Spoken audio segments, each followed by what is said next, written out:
नृसिंहकवचं वक्षे प्रह्लादेनोदितं पुरा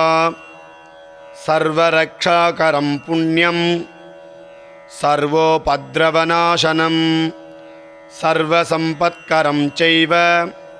स्वर्गमोक्षप्रदायकं ध्यात्वा नृसिंहं देवेशं हेमसिंहासनस्थितं विवृदास्यं त्रिनयनं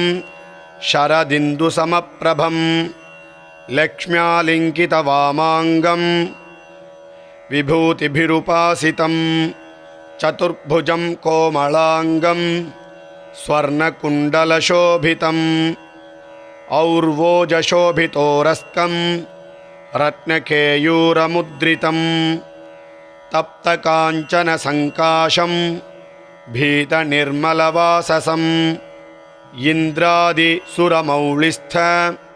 पुरन्माणिक्यदीप्तिभिः विराजितपदद्वन्द्वं शङ्खचक्रादिहेतिभिः गुरुत्मदा च विनया स्तूयमानं मुदान्वितं स्वहृदमलसंवासं